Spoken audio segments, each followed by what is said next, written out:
mbokk yi asalaamualeykum wa rahmatullahi taala wa barakatuhu ñu ngi leen di nuyu fu waay nekk àddina wërngal këpp rawatina yéen ñi ci réew mi di safoo chaîne gi di Sénégal 7 comme chaque dimanche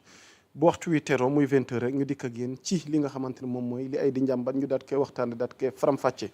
ba tax na ñu ngi leen di masaw di leen ci baalu ak di wax ne mbégte lee doon ci ñun saa su ne di toog fii di janoo ak yéen ngir revenir en détail ci sujet saillant yi sujet phare yi nga xamante ne ñoom ñoo occupé l'actualité de la semaine du ma ci wéet nag en attendant le reste de l'équipe daal ñuy dab diggante soxna Lalla ak kii di sunu doyen Abbas Sow ma ñëw ci Abdoulaye Mbow di sunu doyen di sunu soppe donc grand laay toujours un plaisir di ànd ak yow ci Bonsoir Sénégal comme chaque dimanche rek ngir waxtaane tolluwaay réew mi.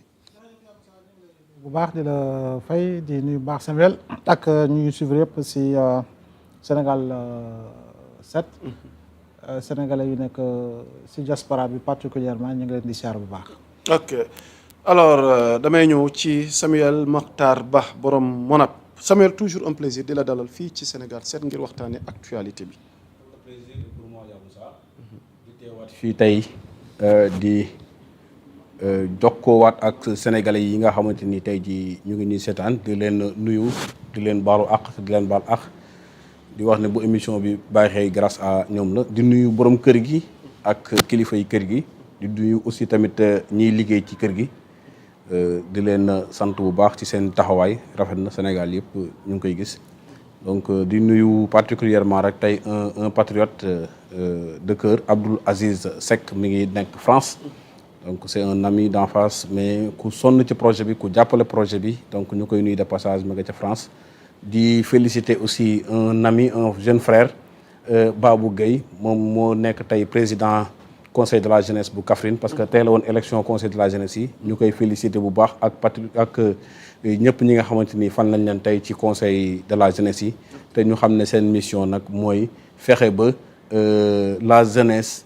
nekk au cœur du développement donc te loolu lu am solo la maa yaa am sa merci. ok donc dina gën a amati solo incha allah ci kanam rek dinañ jublu ci sujet yi nga xamante ni war nañ ci dikk point par point waaye nit ki noonu kilifa diine yi ci réew mi duñ leen fàtte kilifa aada yi waa jàngu bi rawatina ñi caabi féete gannaaw rawatina ñi tëdd ci hôpitaux yi rawatina ñi ne ci xat-xat saa su ne dinañ am une pensée ci ñoom yal na yàlla yombal. alors premier point bi nga xamante ni Ismaïla ba ma mënee may illustration parce que démb di jaajëfal l'ensemble équipe maanaam Sénégal 7 bi nga xamante ni ñoom lañ déployé woon sur le terrain parce que démb déplacement amoon na fële ca région de Thiès mais principalement ca Mbour ndax li fa xewoon mbokk yi xam ngeen ni meeting bu coalition Diomaye woote waaye Diomaye mujjul dem à distance joxe na message am waaye ñi nga xamante ni gënoon nañ fa fës ci jël kaddu li ko tàmbalee soxna Aminata Touré Abdoulaye Tine ñëw ci ministre Serigne Gueye Diop ak ñeneen ña ca des en tout cas décryptage bi ci lañ bëgg a dikk jox kaddu gi sunu doyen Abdoulaye Mbow.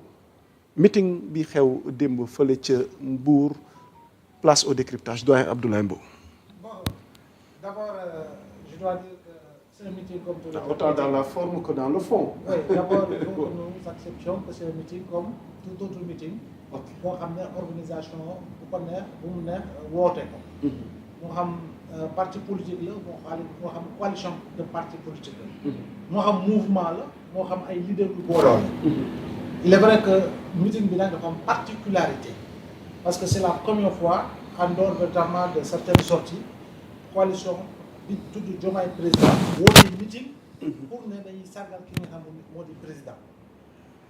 on s'attendait notamment sur li nga xam ne mooy la forme